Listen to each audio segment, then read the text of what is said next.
Selamat datang di channel YouTube Borin Vlog.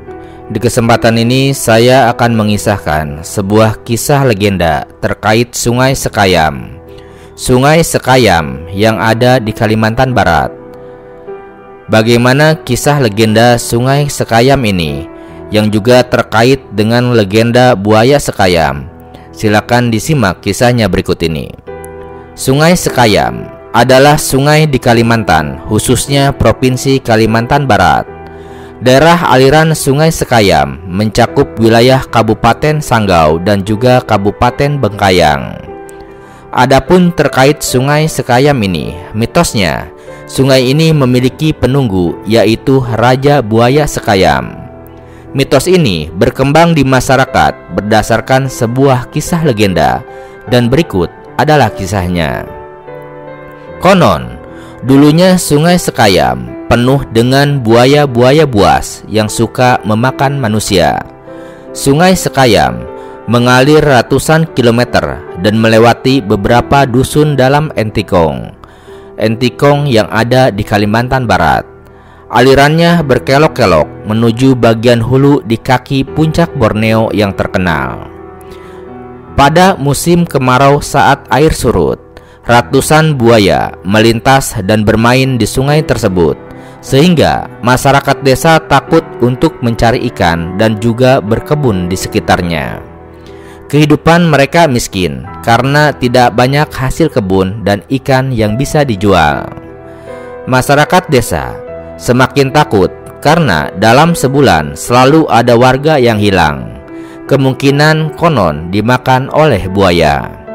Menurut cerita, beberapa orang pernah melihat seekor buaya yang paling besar, berwarna putih, dan sering mondar-mandir malam hari di sepanjang sungai. Warga yakin buaya putih itulah yang memakan orang-orang kampung. Mereka pun sangat ketakutan. Akan tetapi, seorang dukun yang tinggal di Dusun Badat, Maliu namanya, tidak takut terhadap buaya-buaya tersebut. Bahkan, ia berniat menangkap buaya putih yang diyakini sebagai raja para buaya di Sungai Sekayam tersebut. Hingga pada suatu malam, di saat warga semua tertidur pulas, Maliu berjalan ke Sungai Sekayam. Ia membawa serta peralatan untuk menjerat buaya. Maliu merasa malu karena dikenal sebagai orang pandai di desanya. Tapi ia bahkan belum berhasil mengusir buaya-buaya berbahaya yang ada di Sungai Sekayam. Akhirnya, tengah malam itu, Maliu dengan cerdiknya memasang jerat yang ia buat sendiri. Diikatkannya jerat itu di beberapa batang pohon. Talinya terbuat dari kulit kayu meranti yang sangat kuat.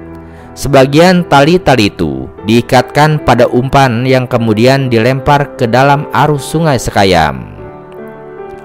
Setelah Maliu menunggu beberapa saat hingga mengantuk, jerat belum menangkap seekor pun buaya. Mungkin mereka sedang tertidur, pikir Maliu. Akhirnya, dengan pasrah, ia pun pulang ke rumah.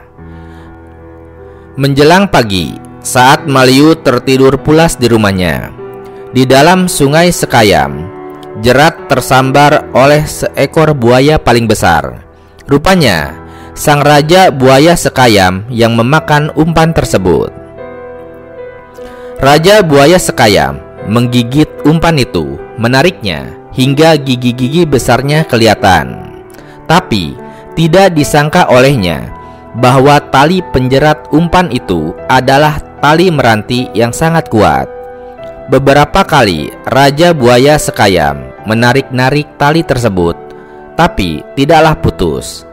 Dan malah tali itu terselip di sela-sela giginya. Ia pun meraung-raung kesakitan. Sakit!" teriaknya.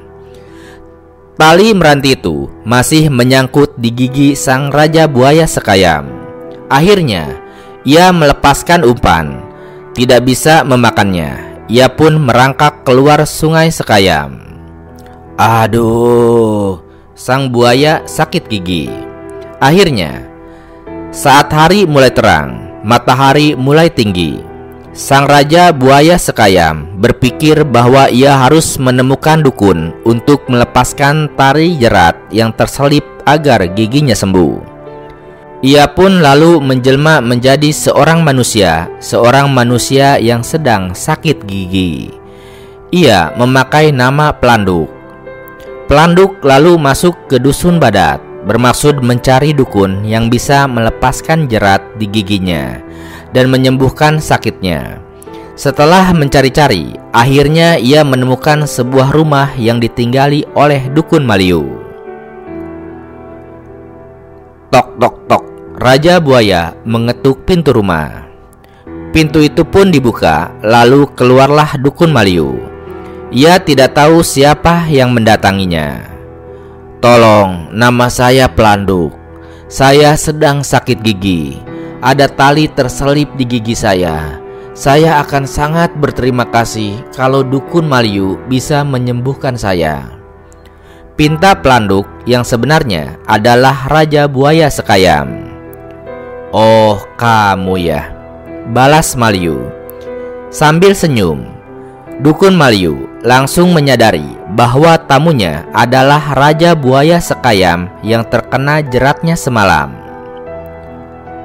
"Baiklah kalau begitu, saya akan menyembuhkanmu. Marilah masuk," ujar sang dukun. "Terima kasih Maliu," kata Pelanduk. Akhirnya, atas bantuan dukun Maliu hari itu, Pelanduk sembuh dari penyakit yang ada di giginya. Ia pun kembali ke Sungai Sekayam dan kembali menjadi Raja Buaya Sekayam. Menyadari kebaikan hati dukun Maliu dan juga warga dusun, Raja Buaya Sekayam kini menjadi baik. Ia lalu memerintahkan seluruh buaya untuk menyingkir dari Sungai Sekayam dan pindah ke bagian muara. Sejak saat itu, Sungai Sekayam pun menjadi tenang. Tidak satupun buaya yang menghuninya. Warga dusun Badat dan juga beberapa kampung lainnya bisa kembali berkebun dan juga menangkap ikan. Kehidupan mereka kembali menjadi makmur. Dukun Maliu senang. Usahanya berhasil dan ia pun dijadikan ketua adat di desa tersebut. Sang Raja Buaya Sekayam kemudian memilih berdiam diri di Riam Awu. Riam Awu, salah satu air terjun yang sangat indah di bagian tengah aliran Sungai Sekayam. Ia mengawasi sungainya. Setiap kali ada buaya yang ingin menuju hulu dekat dusun, Sang Raja Buaya Sekayam akan mengusirnya dan memerintahkan untuk kembali ke muara dan tidak mengganggu orang-orang yang ada di sana. Ini adalah sebuah bentuk terima kasih kepada warga dusun. Begitulah sampai sekarang tidak nampak buaya di sepanjang hulu Sungai Sekayam. Nah, itulah sebuah kisah legenda dari Sungai Sekayam dan juga kisah mengenai Raja Buaya Sekayam. Terima kasih sudah menyimak kisah ini di channel YouTube Boring Prog. Di channel ini Anda juga bisa menyimak berbagai kisah legenda dan juga asal-usul dari berbagai sungai maupun gunung, baik itu yang ada di Kalimantan maupun berbagai wilayah Indonesia. Terima kasih atas perhatiannya dan sampai jumpa di cerita lainnya.